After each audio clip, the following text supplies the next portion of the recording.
What kind of environment questions can you expect when you sit for your GCE A level? I'm going to share with you the booklet that we've prepared for you guys. Environmental questions that you can expect. Okay, there are actually not many. Okay, environment is not such a big, complex topic as compared to, say, politics or science and tech.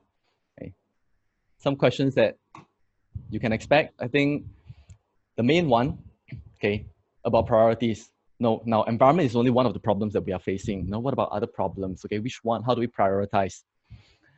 Responsibility. This is questions about pointing fingers. Whose fault is it? Okay, is it the developed countries? Is it the rich people? Is it the governments, the corporations? And whose responsibility is it to solve the environmental issue we have? The third type that I'm starting to see is about conservation, biodiversity, about animals, plants that are extinct or critically endangered. And then increasingly, we've been talking about climate change, which is very closely tied to energy. Whenever you think about climate change or energy, you know, they're kind of synonymous because we have climate change, okay, just because we are consuming a lot of electricity, a lot of power. So that is one sort of question. And this is also the kind of questions that a lot of you are very focused on, climate change. Even Greta Thunberg, okay, is very very focused on solving climate change issues. And then there's others, the miscellaneous questions. So broadly speaking, those are the types of questions. Variety-wise, I would say not many. It can vary here and there, but if you master all these questions, you're pretty much good for environment. Now, the first question we're going to go through is this one. Environmental degradation is the biggest threat facing humanity today. Now, to answer this question, okay, you guys can spend about half a minute thinking through this first.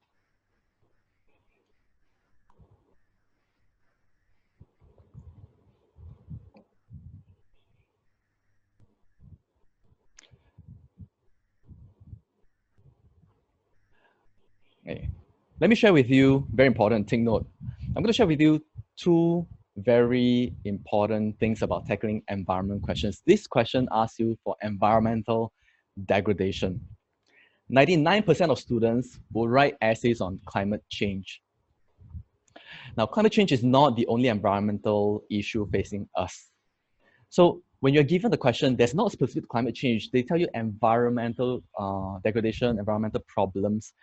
Okay, do take note. Okay, we are looking at a range of environmental issues. So in order to do well, okay, the A student and the B students, okay, how they do well for GP is to include examples from different sorts of environmental problems. I'll tell you, I've analyzed environment quite deeply, okay, because I came from environmental background. Some of you might know that. Okay, I studied environmental engineering back in university. So this is a topic that I'm very, very passionate about. Oh, it's also the topic that I wrote for my A levels, yeah, which I got. Okay, I won't tell you the grade, okay. Okay. Now, environmental problems are pretty broad. We have disasters, natural disasters. We have water crisis. Either talking about water supply, there's not enough water, or water pollution. Climate change, you guys know that. Pollution, not many of you write about pollution or know things to write about pollution. There are broadly speaking 3 kinds of pollution, but 3 to 4 kinds of pollution, but I think the 2 sort of pollution that I'll bring your attention to are air pollution and water pollution. Conservation, you see the word conservation, you might want to exercise a bit of flexibility. Conservation might mean conserving the environment as a whole. Conservation might also mean something a bit more specific. Conservation efforts like saving the tigers, you know, saving the rhinos. These are all conservation efforts, you know, saving the biodiversity that we have on our planet. Natural resources, the depletion of forests, sea resources, or even some minerals. Energy is closely tied to environment and climate change. So this this chart, okay, I want you to remember it. Don't look at environment as just climate change. Tip number 2 for you to answer environment questions well, you're gonna need stats, guys. A lot of stats, okay? Now, if you are not good with numbers, don't worry, okay? I'll share with you some tips later on if I remember, yeah? Some tips on how to remember numbers, but here's the fact, okay? Let it sink in first. Environment, you have to have stats, okay? Not just facts, but that's a very specific kind of facts. And you gotta remember those numbers. Okay, for this question, environmental degradation is the biggest threat facing humanity today. In order to answer this question, we try to bring in different points for you. You may have to find ways to fit it into the question. Okay, it's just kind of loose, you know, how they connect together. But the whole point of this is to give you as much content as possible, as many examples as possible that are useful. Okay, so there are no signs of abating. Economic costs incurred are very high. It threatens our survival, threatens lives, and our natural resources could be depleted. It exacerbates this problem of inequality. Okay, and environmental degradation is usually not the biggest issue that we're concerned with sometimes. And political will, as you can tell. Misinformation, it's interesting. Okay? This ties to your media.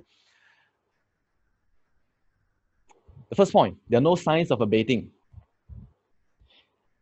Now, if you look at the state of environment, right, a lot of things are improving on our planet. Like you talk about education, you talk about poverty, like a lot of things, we are on the right trajectory. We are improving. But if there's one thing that we are declining in, like that department will be environment. Look at climate change. Last year, okay, was the year that we recorded the highest level of CO2 in the atmosphere. 415 ppm recorded last year. ppm is parts per million. Okay, it's a unit to determine how much CO2 is in the atmosphere. Okay.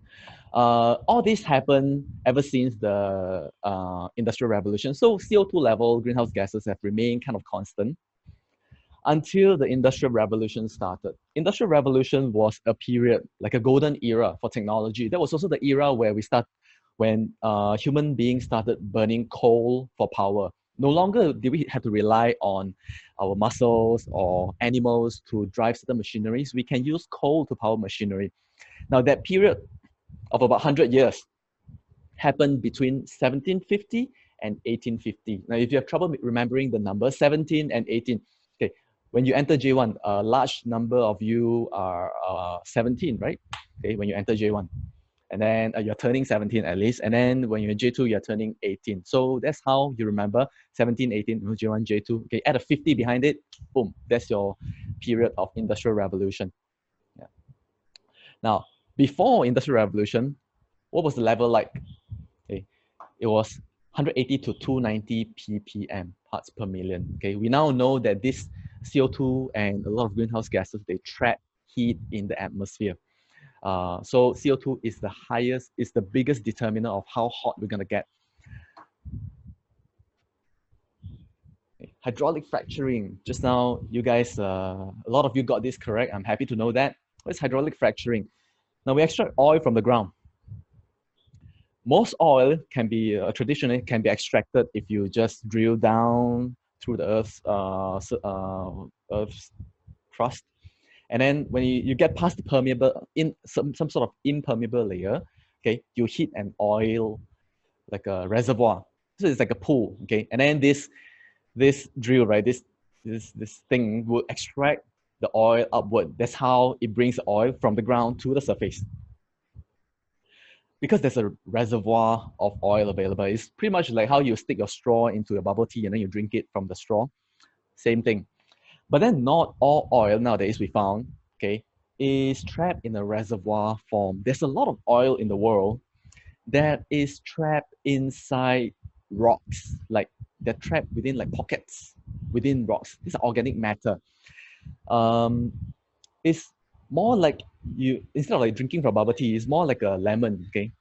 You can't use a straw to drink lemon juice from a lemon. What you gotta do is to squeeze the lemon, okay? Exert some pressure on it, okay? And break that lemon juice out of lemon, then you can drink from it. So hydraulic fracturing is the same thing.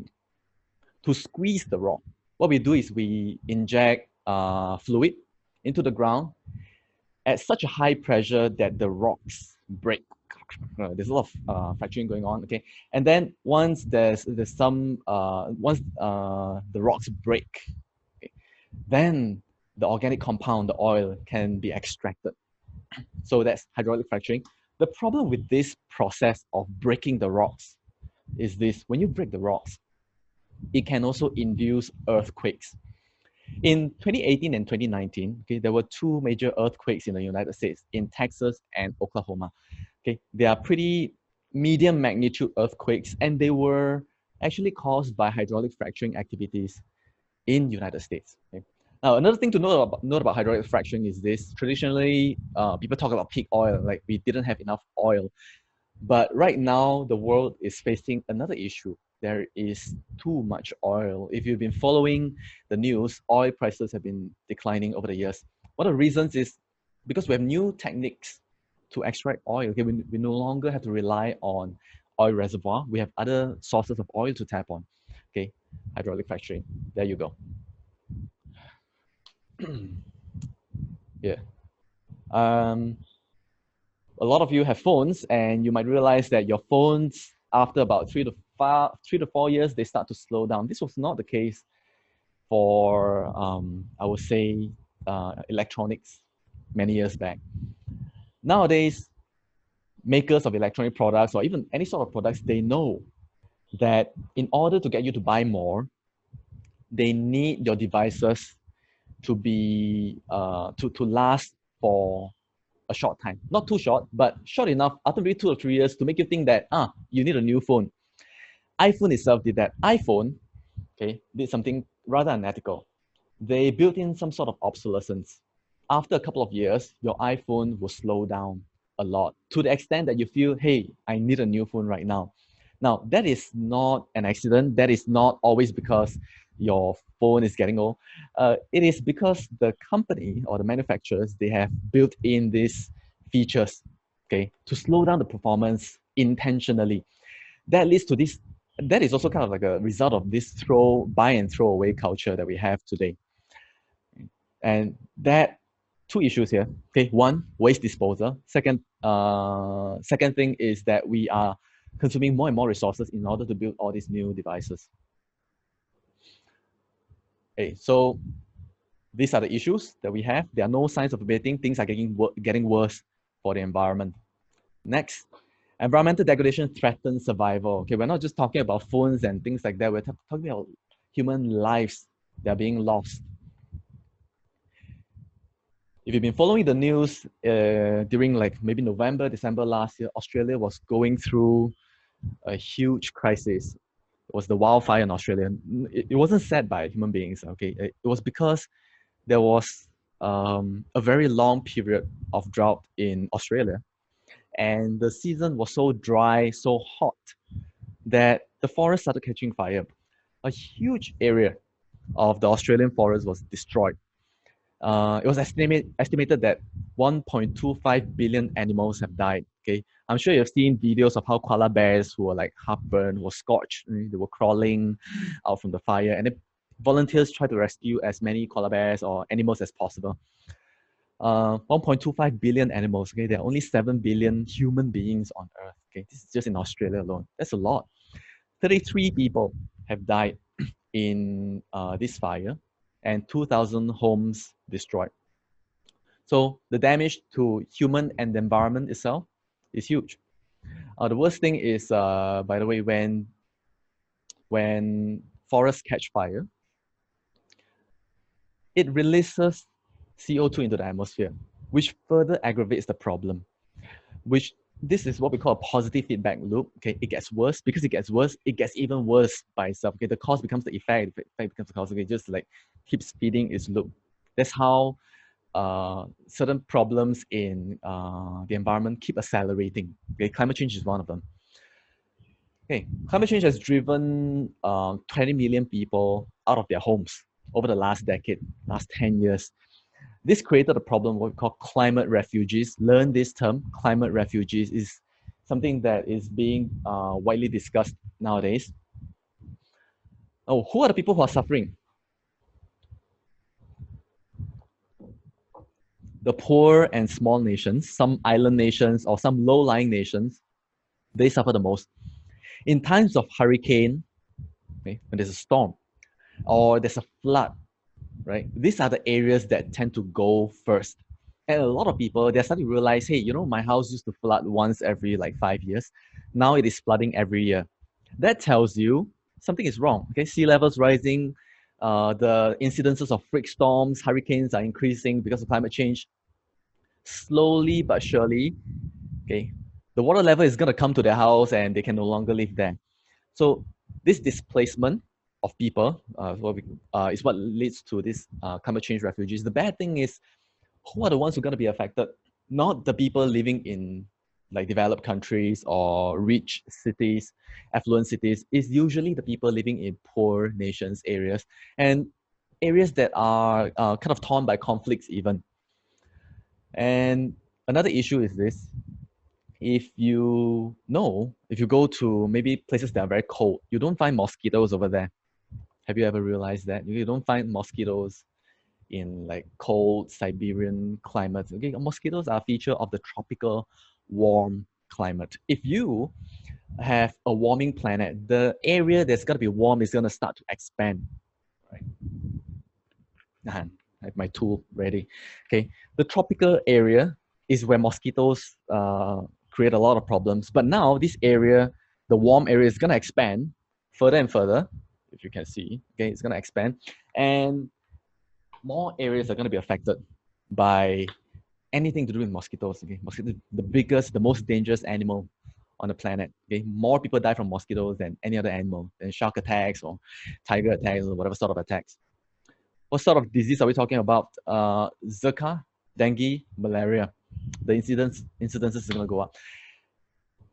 Pollution is also getting worse. Next time when you put food in your mouth, remember, you're not just eating food. Nowadays, you're also eating plastics.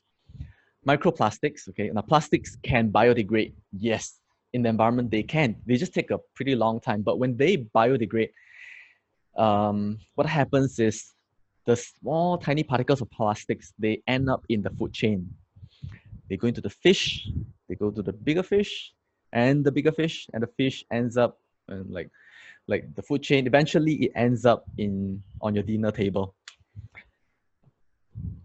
The Chinese researchers did a study in 2020, this year, and they found that microplastics today is found in every freaking where: salt, water, and air.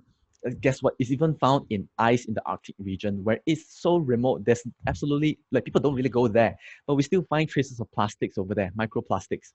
So that's an issue. It can affect us. We don't fully know the extent of the damage it can cause us yet. Cancer, maybe. The pollution issue, especially air pollution issue, arising from like cars or factories burning fossil fuel, can actually cause problems to us, our health.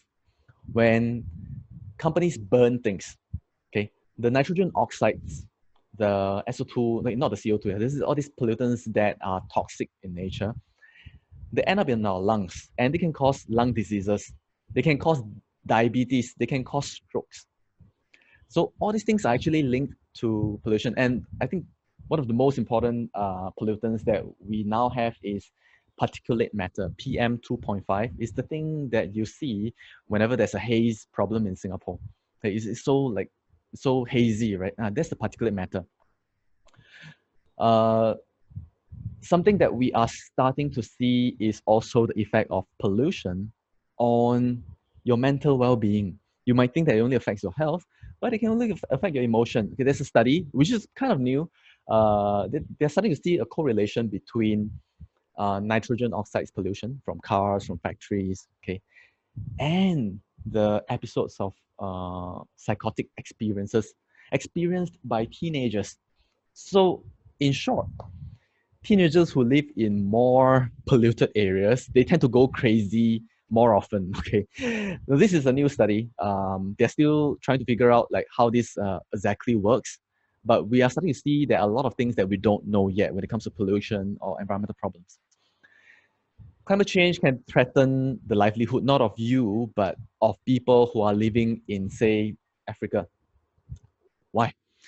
When you have drought, when you have deforestation, issues related to the environment, the first industry that will go, the first thing that's going to be affected is agriculture. Okay? Without arable land, without crops that grow, okay, with drought, your crops don't grow, problems like that, you're going to have hunger, famine. Nowadays, 45 million people in Southern Africa, they're already facing famine. Yeah. Okay, here we have an issue that's rarely talked about, overfishing. It's fish, right? But how long more can we continue to eat fish? That's an issue that a lot of scientists have been trying to figure out, because this is a real issue that a lot of people are not really paying attention to. Okay. We have destroyed the marine environment so much, okay, and we have fished so much that certain populations have been disproportionately reduced, especially the bigger fish like tuna. And when we catch tuna, we also inadvertently kill other species like sea turtles. Now, this overfishing issue, okay, it will actually accelerate itself. Why? When you have tuna dying, fewer tunas are there to eat jellyfish, okay, because that's their food. And jellyfish, you don't eat jellyfish, okay? It's not our diet. We don't really eat that. Okay, maybe some of us do. Now, the problem with this jellyfish is that they start to grow in numbers, and the greater number of jellyfish is going to consume fish eggs. They threaten the lives or the population of other kinds of fish. So other kinds of fish also tend to suffer because of this overexpansion of the population of jellyfish. Okay. Yeah, this is the reason why overfishing will lead not just to a reduction in the fish population, it also leads to an expansion of other kinds of population that you don't want, that further reduces the fish population. Now, 1986 was the year that 2 years before I was born, okay, this thing happened in Ukraine, modern day Ukraine. In the past, it was the USSR. This nuclear power plant collapsed. There was a meltdown. It created this zone, okay, they call it a Chernobyl exclusion zone, okay, where it is inhabitable. Okay, humans cannot go in there. You go in there, you can suffer from radiation diseases. It's not safe. Okay, only animals go there to populate, that area. Okay, it's basically a dead town right now. In 2011, a similar thing happened in Fukushima. Okay, after the earthquake and tsunami. So this brings to the question of safety. Environmental disaster like this, this is a sort of environmental disaster. It can create problems. It can create like areas that are inhabitable. There's even a study that shows that in Chernobyl, 1986, okay, it's not gonna be, that place is gonna be uninhabitable, for the next 22,000 years, which is a long time if you tell. Yeah, I'll be dead by then. Okay, so here you have it. Environmental issues can threaten our survival. Next, we talk about money. How can environmental issue cost us money? Let's look at natural disaster. Climate change leads to increased incidence of hurricanes, cyclones. And in 2017, I think one of the most severe hurricanes in, I would say, the past few years, 2017. Hurricane Maria, okay, it swept across the Caribbean, swept across South America, even parts of America. It is expected to it has cost Dominican Republic 25% of its GDP, your annual GDP, like 2 years plus of GDP, boom, wiped out. And overall, right, in 2017 and 18, they've calculated that the amount of damage that it causes global economy is $650 billion. Okay? It's kind of close to about $500 billion, more than $500 billion. How can pollution, okay, affect us? Pollution, like I mentioned, It can affect our health, which is already a sort of cause, but it can also affect other things. Think about air pollution that reduces visibility. Because of that, right? You look at this kind of hazy weather. Okay, it can cause flight disruptions. It can cause things like certain operations having to be shut down. For India alone, right, this issue of air pollution, okay, is costing the country $560 billion. Okay, so it's increased to $560 billion, increased by 4 times. Okay, see whichever stats you want to remember. I told you there'll be stats, right? If you go to pump petrol, you know this company called Shell. Okay, Shell, they are not just a petrol station. They also extract oil. They extract oil from many places across the world. One of the places is in Nigeria. Shell has been operating in Nigeria for quite a long time, and in this particular place called Ogoniland, Shell's operation has raised a lot of controversy. Why? The company has been, I mean, it's a rich company. They've been drilling oil from the ground, but they didn't find a more sustainable or cleaner way to extract oil. That led to pollution from their operation. Okay. Why did they do that? It's a rich company. Because Shell wanted to cut costs. They opted for dirtier, less safe ways of extracting oil. Because why? It's Nigeria. Shell comes from Holland. They will not do the same thing in Holland or Netherlands. Okay. But when it comes to Nigeria, they don't mind polluting the environment because it's not their people's lives at stake. You can use this particular topic, right, for your globalization question, because Shell is an MNC. Okay? You can use it for globalization. You can use it for inequality. Questions about MNCs. Okay, you can use this example.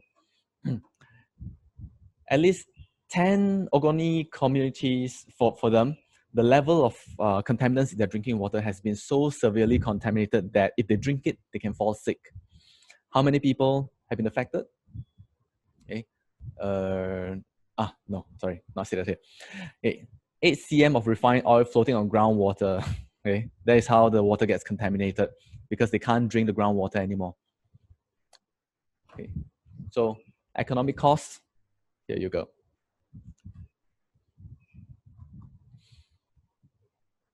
Natural resources. Okay, we'll delve deeper into natural resources later on. Okay. But here, you guys heard of rare earth or not?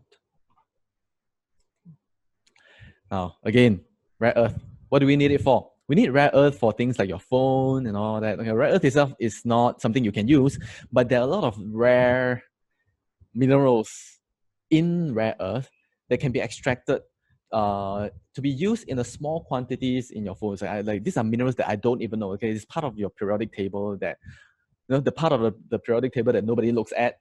That transition metal part. Yeah, that's what rare earth is for. China has the biggest deposit of rare earth. They supply 90% of the rare earth that we consume in the world. But who's the biggest consumer of rare earth? It is US. US uses rare earth not only for their production of electronic devices, they also use it for military technology, okay? Because that uses a lot of very advanced military weapons. That uses a lot of rare earth. China has said that if they continue at this rate of production of rare earth, right, exporting this rare earth, it's going to be exhausted within 20 years. So there's resource depletion. If you think about natural resources, maybe it's not just things from the ground. What about things on the ground itself? Okay, not just like metals, right? We also have wood, timber. In 2018, okay, the amount of forest that we have cleared, okay, either for timber or for development, okay, is staggering. Okay, how bad is it? Okay, remember this statistic: every minute, 30 football fields of forest, 30 football fields of forest are being destroyed.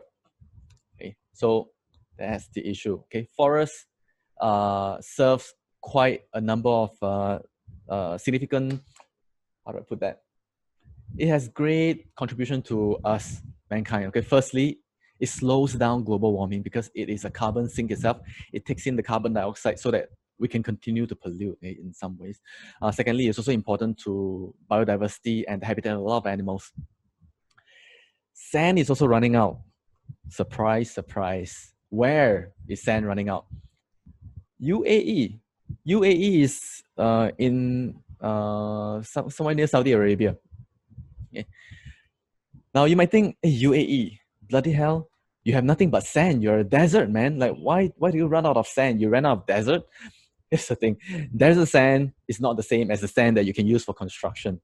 The sand that's used for construction is kind of different because I think the size of it has to be somewhat different. Like to us, it's just sand.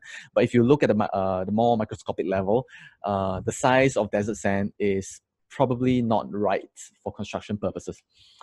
So the countries like US and UAE, they're running out of sand. Can you imagine that? Okay. Now, fifth point. This is a problem of inequality. You can talk about this if you're studying for inequality, right? Yeah, you can go to this, you can look at this. Okay, interesting thing. The developed countries pollute. Okay, but pollution knows no boundary. It affects all countries rather similarly. Okay, but the underdeveloped countries tend to be affected more severely. Now, there is if you look at the places that are suffering from drought and all that, they tend to be very conflict-torn places. And they tend to be places that are poor to begin with. Okay, so they're already poor. This climate change makes them even poorer. What's happening right now is people are starting to see a link between climate change and conflicts. In places like sub-Saharan Africa, okay, this is Africa, this part, this is the desert area. The desert area is starting to expand, okay, it's called desertification, and more areas are becoming non-arable. So you can't grow things there anymore because of drought, because of the expansion of the desert. The people, as a result, have to be displaced. They have to go to another place to find jobs, so, because they can't be farmers anymore. What happens then? These people who got displaced, these poor people, they ended up in places that are equally poor. Okay, they move from perhaps from Sudan to Libya. Think about it. You move from Sudan to Libya. Libya is already quite poor. Okay, and you go there to find jobs, and they can't find jobs there. Eventually, what happens to these poor people? It gave these terrorist organizations a good chance to come in to radicalize them because they're poor anyway. There's nothing anymore for them to lose. When you have nothing to lose, the idea of joining radical organizations, it seems a bit more appealing now when you have nothing to lose. So there's a clear link that we found between climate change and the increase in terrorism. So that's quite, I would say, quite a useful point that you can bring in for your GPA exam. Yeah. Oh, yeah. In America alone, okay, you can see this happening. Okay, this disproportionate imbalance in how environment affects people differently. White people tend to pollute more because they consume more. Their lifestyles, they're driving, they live in bigger houses, they tend to use more. Okay? Whereas the Black and the Hispanic communities, the minority groups, they don't consume as much, but they tend to suffer more from things like air pollution.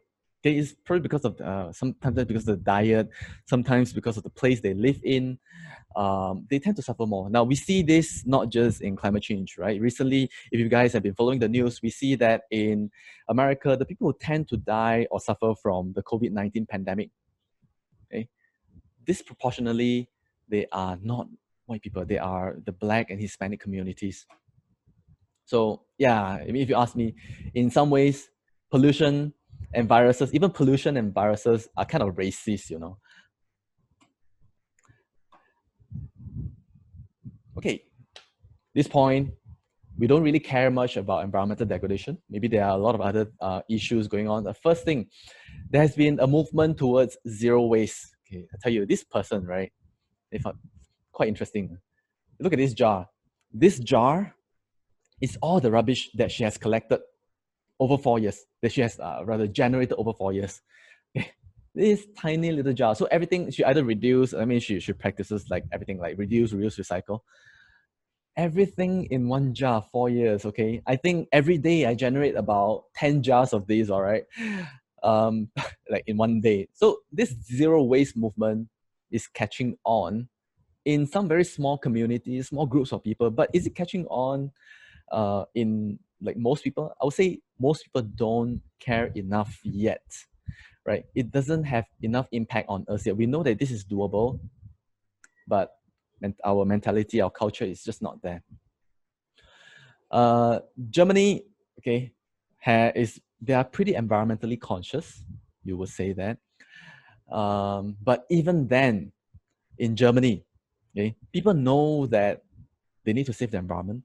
But when these participants, they will ask in 2016 and say, hey, so you need to save the environment. Would you consider like downgrading your lifestyle for a more environmentally friendly lifestyle? And most of them say, hell no, I'm not. I know environment is suffering, but my lifestyle is more important. I want to live a good life, eat good food, drive a car, I want to live the way I want it. It used to be 30% of them who would say that, yeah, I don't mind sacrificing my lifestyle for the environment. Okay. Now it's down to just 21%. Okay. So people care less and less. Okay. Some companies, okay, they use renewable energy as part of their mix, okay, in their operations. Apple uses 96% renewable energy. Okay. Samsung and most other, I mean, this is kind of like an outlier, right? Most other companies like Samsung and all, they only have 1% of their energy consumption coming from renewable sources, clean energy sources. Okay, this picture, Jovan picked this picture and I was like, what the heck is that? Okay, what's inside is scales, pangolin scales. Pangolin is this mammal that has scales on it. They eat ants. Pangolin is an endangered species, okay? Yet they're being hunted, they're being poached for food, for all sorts of reasons, okay? And then you see even like big mammals, big cats, they're being poached for their skin. Now, we know that these species are endangered, but human beings do not care enough to stop it because, guess what? Status means more, okay? And the poachers, why don't they stop? Because it's too lucrative for them as a business. How lucrative is it? Poaching, illegal wildlife trade, okay? It generates $23 billion a year. It's a hell load of money. $23 billion a year selling all this crap. Okay. There is also a lack of political will. If we look at countries like US, under Donald Trump, most of you would know that he doesn't care about the environment. Okay, that's the last thing that he cares about. US put out of the Paris Climate Agreement. Okay? I think we don't know how it's going to work out yet, but the intention is very clear. They want to pull out. Now, what disturbs me more is this. The 5 listed companies in oil and gas, like Shell, ExxonMobil, the 5 biggest listed companies, they've spent a lot of money in lobbying. In America, the country is not run by the government. The country is run by corporations. Corporations go to lobbies and tell the government, the policymakers, hey, I want this done. I want this law. I want that. I want that. And then these policymakers will try to push that agenda.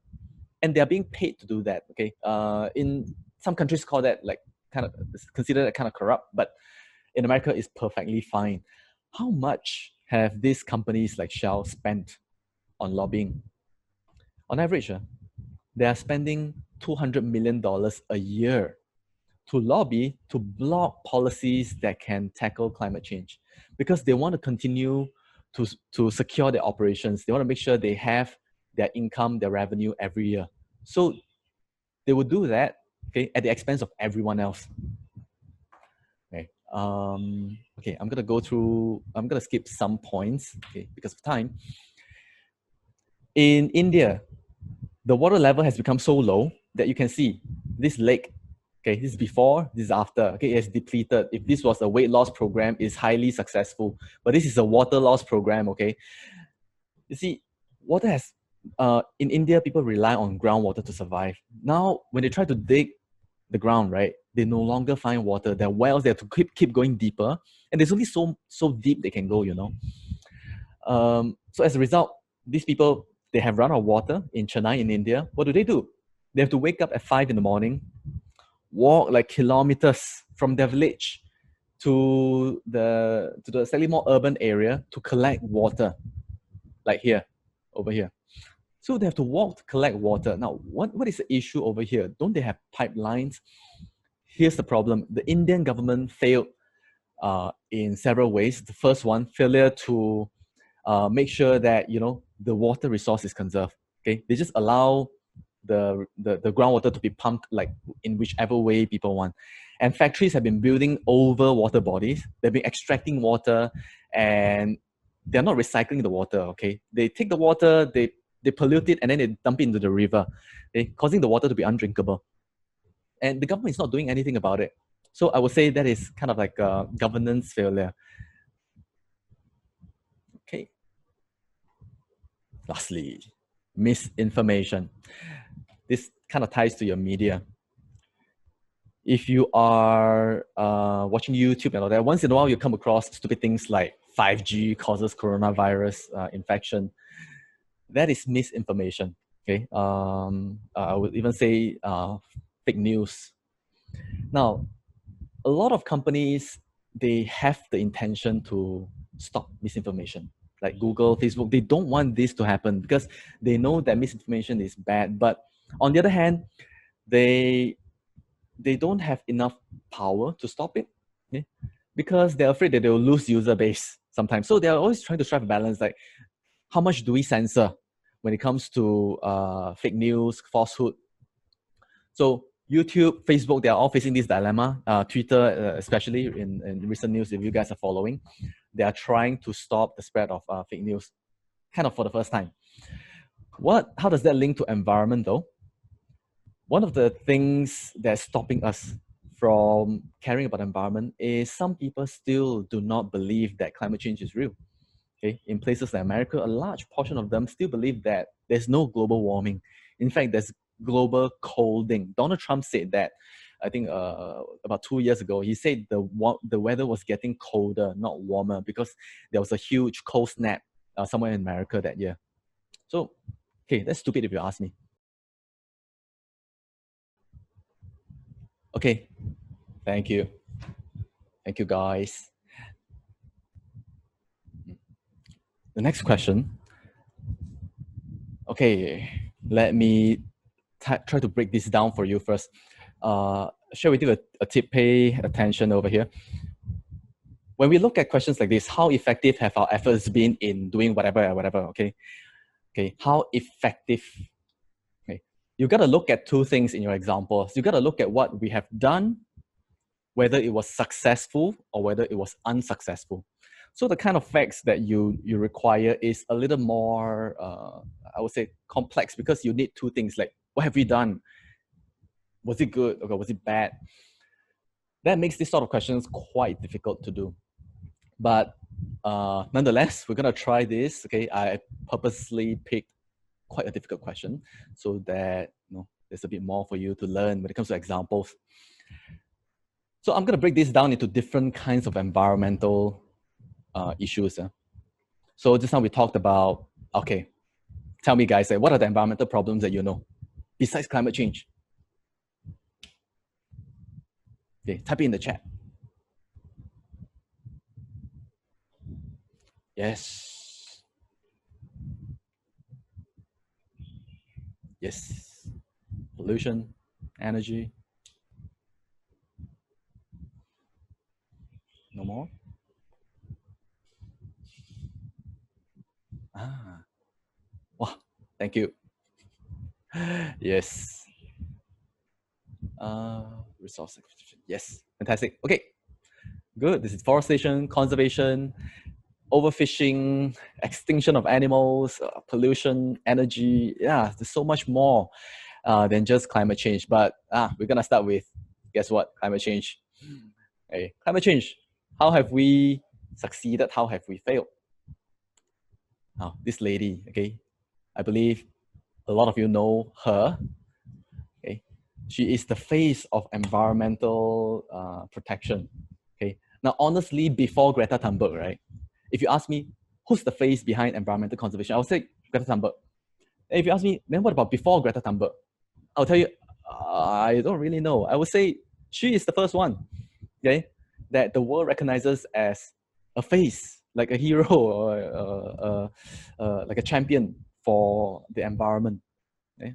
Of course, there were some people in the past, but they were not well known as her. So, in what are some where have we succeeded when it comes to environment? Okay. I tell you this very interesting fact. Okay, in 2019, for the first time ever, the world started paying more attention to climate change. Okay, how much attention? Don't have to remember the number. I tell you, they paid so much attention that the Google searches for climate change has exceeded the Google searches for Game of Thrones in 2019. Okay, and we all know Game of Thrones, the whole world is crazy over Game of Thrones. Okay, so remember this, no stats. Okay, I've simplified for you. Game of Thrones. Next one. Okay, why was the change though? The reason was firstly, there was a climate strike. I don't think it happened in Singapore, but in other countries like Korea, Japan, in the US, in UK, in Australia, students were coming out of their house and they were like, we want things to be done the way we don't want to go to school. We want things to be done about the environment now. So the climate strike was one of the reasons. There was also a town hall, like a debate by CNN and MSNBC. They created this debate for the presidential candidates. Okay, these are people who will be the next United States president, possibly, okay, if Donald Trump loses. They asked them, okay, what are your plans in order to solve the environmental issue that we have? So that is the first of its kind, okay, a climate change town hall, okay, that's held in America. Now, where have we failed though? How did we fail? Paris Climate Agreement, a lot of you know this, it was signed in 2015. The goal, remember, the goal was to limit temperature increase by 1.5 degrees Celsius above pre-industrial level. So remember I told you Industrial Revolution started in 1750.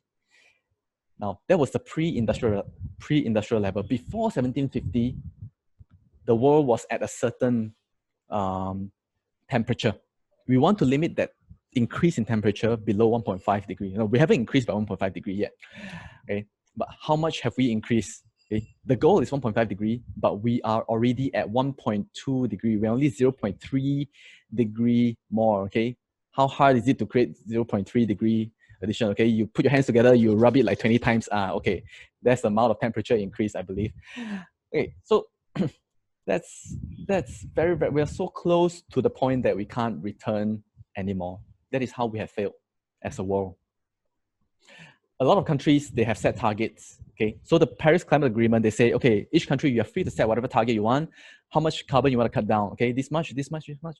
Most countries have set a target that's so low, meaning they don't want to cut down so much carbon. They want to continue to pollute. They set a target so low that it was already a disgrace. And on top of that, right, they were not even hitting that target. So it's like, guys, I just want to get like 50 marks for my GP. Okay, for example, okay, I'm not saying that's a low target. Okay, we also at a different place. But let's say I want to get 50. Okay, but even at 50, I'm not like reaching it. I'm at like 20. That's how most countries are doing. Okay, as of the latest report. Now, who created the report? It's not here. Okay, I think somewhere in the content booklet. Okay, we talk about conservation, animals. Two stories I want to share with you. One is a success, one is a complete failure. Now, the first one is it's a success first. You see this little cute dolphin-looking thing? Now, this is not a dolphin. I mean, it's the same family, but it is called a porpoise. Porpoise is like dolphins without a snout. There are porpoises in the Chinese Yangtze River. but they are highly endangered. Now, China has already suffered one extinction of in like the past 10 years. The Baiji dolphin, okay, it went extinct because the Chinese government built a dam across the Yangtze River, and then this dam actually kind of like killed the habitat for the dolphins. Now, the next animal that's at stake is this, the Yangtze porpoise. Now, a lot of effort has then, ever since China lost its Baiji dolphin, right, that went extinct, a lot of effort has been, focus has been placed on saving this animal, the porpoise. In China, part of the Yangtze River has been like cordoned off, and the government says, no, like this section of the river, the Yangtze River, you can't build anything, you can't pollute the river, you can't catch anything, in order to save the porpoise. So the latest research has shown that between 2012 and 2018, the population of porpoise has remained constant, roughly constant. That's the good news. It didn't go down. It's not going extinct. It's constant. Maybe in future it will go up. We don't know. But that is a success story. But China also has a failure. There's a giant salamander. Salamander is this amphibian. It's the largest amphibian in the world, this giant salamander. Now, the thing about salamander is Chinese people believe that if you eat it, you get some superpower, right? And it costs $1,500 for one salamander to be served on the dinner table. So therefore, people will poach this animal. Now, the Chinese government tries to stop the poaching, so they have established some areas as reserve areas that you can't go in there and destroy the habitat in order to save the salamanders. But the problem is it is not enforced. That means although the law is there, nobody cares. People still enter these areas to poach. Okay, nothing is being done yet, even though the law is there. So this is how governance has failed. Okay. Waste. Oh, sorry, not waste. Air and water pollution. Oh, this is a picture I took back in 2011. I was on this particular expedition in Bandung, Indonesia. What we wanted to find out was how the sanitation in this area, this is a slum, guys. It's a slum. If you've never been to a slum, okay, I wouldn't even recommend it. It's not a nice place to be, but I'm very glad I had the experience to see this. The thing I want to point out about this slum is this. I was there for a project. What's underneath this, all this, what do you call it, the concrete beams, I would say, what's underneath it, okay, is actually sewage. Because slum doesn't have a proper sanitation system, people poop and pee and throw their rubbish into this drain below. It's almost like a semi-covered drain. What happens then? Okay, while I was there, I was like, okay, this is already not a very pleasant sight to begin with. So the people, they were suffering from a lot of issues like dermatitis. Some of them were complaining about like the sanitation issue over there. It was dirty. They were falling sick from diarrhea. Like there were a lot of children over there. I don't know how the hygiene level is like. I imagine it's not that good for them. Yeah. One day in this slum in Bandung, it rained. Heavy rain. And guess what happens? Now, these open drains, right, semi-open drains, they lead to like slightly bigger canals. I was standing next to one of the canals. So it rained very heavily. Some of these things over flooded because these drains are very shallow. They over flooded. So I saw tons of things while it rained, right? Like I started to see things coming out from the drain. And I saw like, wow, rubbish. Oh, crap, like a floating brown piece of thing. Oh, shit, rubbish, shit. It was bad, I tell you. So that is untreated sewage, okay? Sewage is supposed to go to a central place, like in Singapore. It goes to this sewage treatment plant. They treat it before they release it into the environment, the river, the canals. But in places like this, they just don't have the facilities or infrastructure to do that, okay? Because they don't have enough political will, they also don't have enough money. So that's water pollution. There's one kind of water pollution. Shit. Okay. Oh wait. Let me go through this first. What are the success and failed effort? Okay, both of these, okay, we're going to talk about shit. The River Thames is a success story. Thames is this river in the middle of London. It cuts through London. In the past, it was so dirty because people just dump the sewage in there. All the sewage gets diverted in there. The river was so polluted that it was declared biologically dead. No animals, okay, can live there. Okay, you put a fish there, the fish dies because it was too dirty. But then the government did something. They said, okay, now we're gonna divert the sewage. We're gonna have proper sewage treatment. Okay, clean up the shit. We're gonna have these industries that have been spewing pollutants into the river to stop doing that. They have to treat their pollutants first, and then maybe not dump it in the river, dump it somewhere else, okay, into a certain system, another kind of sewage, industrial wastewater system. All that effort slowly, over time, it paid off. Nowadays, if you go to the Thames River, right, you can see it teeming with life. Okay, Thames River now, you can see what? You can see seals, you can see fish, you can see all kinds of marine animals over there. So that is a success story. How have we failed? Another river in India. Okay, this is called the Ganges River, the holy river in India. Now, as holy as it is, people also pollute it like it's immune to pollution. Okay, people think that it's so holy that whatever I throw in it, you're gonna like clean it up yourself. So that was the mentality that is still the mentality in India. When the Indian government, Narendra Modi, when he became a government, the prime minister, he said, we're gonna clean up this river, it's too polluted. So they spent $3 billion in order to clean up the place. What's the result? Okay, still nothing.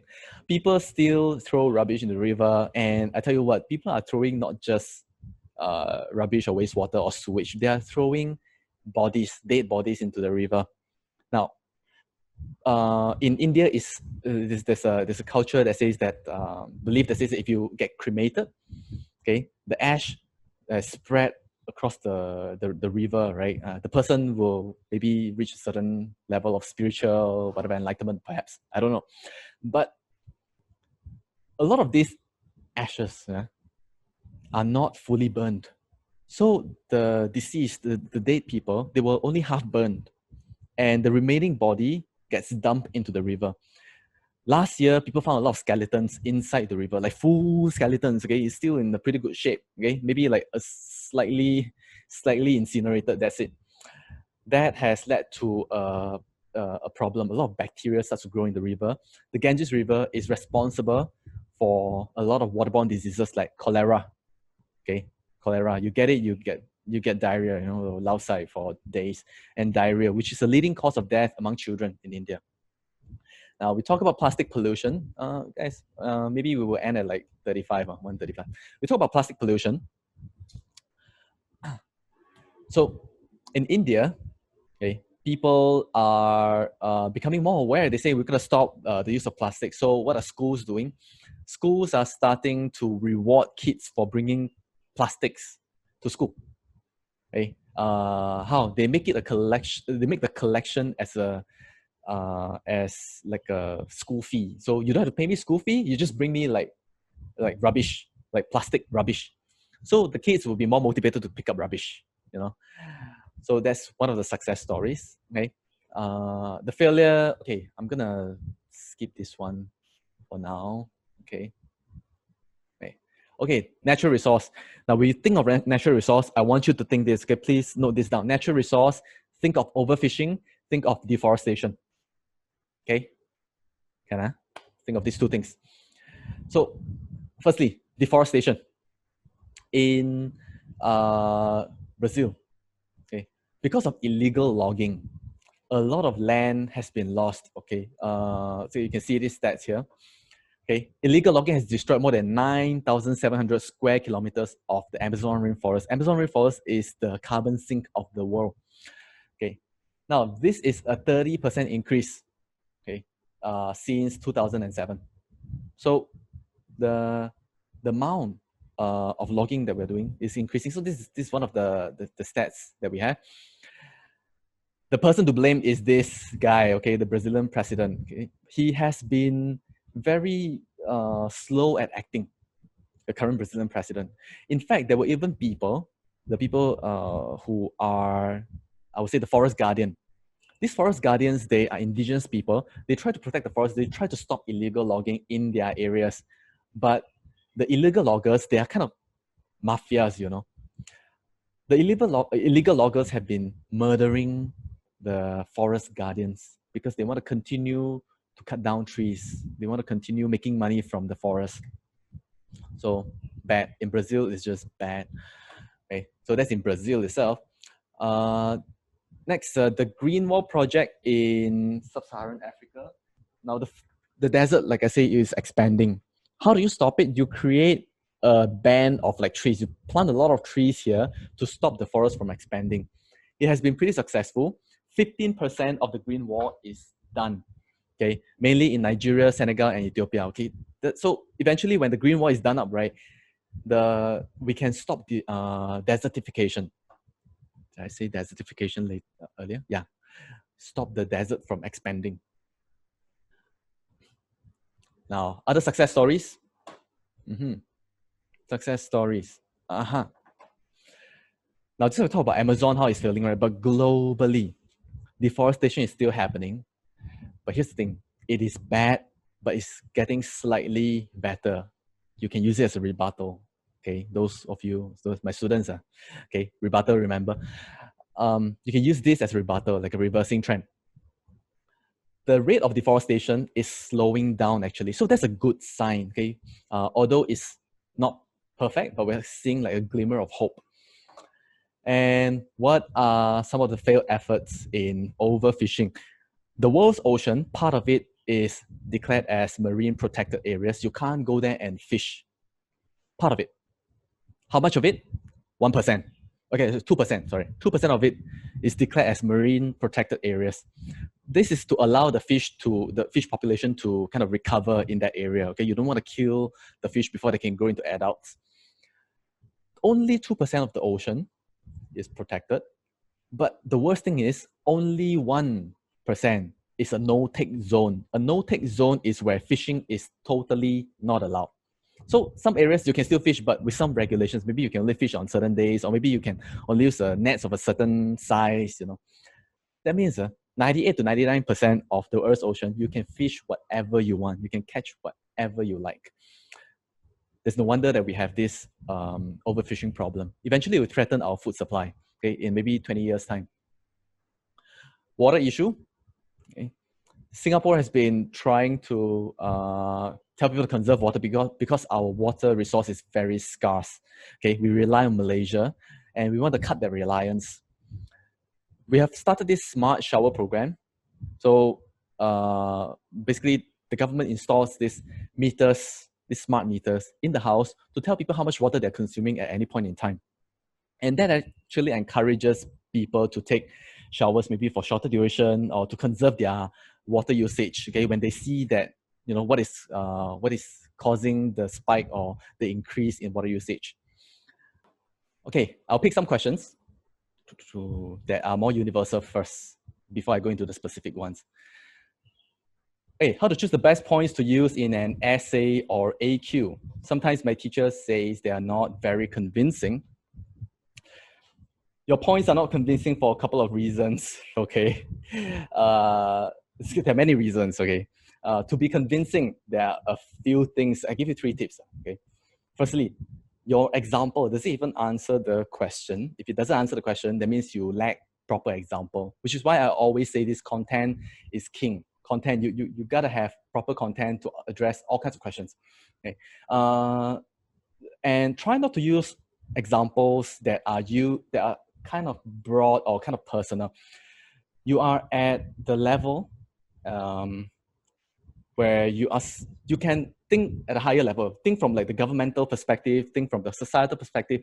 Some students are still kind of stuck at the personal perspective. They can't think of things beyond that. So try not to use like personal experience as much as possible. Use things that you have read instead. Now, the third thing is that your point, right? Let's say you have a good example. Your point, how it connects from one to the next one. Okay, the explanation, it has to be very well thought out. You must keep asking yourself, Does this answer the question? Does this answer the question? So at every sentence, okay, after you write a sentence, you pause, you read the question again. Does this answer the question? Does this answer the paragraph? That's generally a good habit. Yeah. Okay. Thank you, guys. Yeah, those of you who need to leave. Thank you. Okay. Is Apple the only company doing throttling? No. Everyone does it. Any example of environment which is more related to Singapore, you can find it in the content booklet. There are Singapore examples. Thanks for asking. If we're arguing about points such as lack of political will and cooperation, should we use one example and analyze it well? Or should we cover greater breadth? Okay. Breadth, when you say breadth, right, I believe you mean like use more examples. Okay.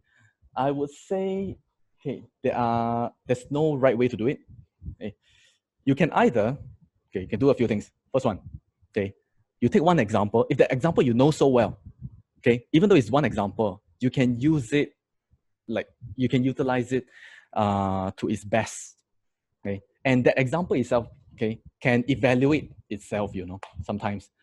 So that's one way to do that.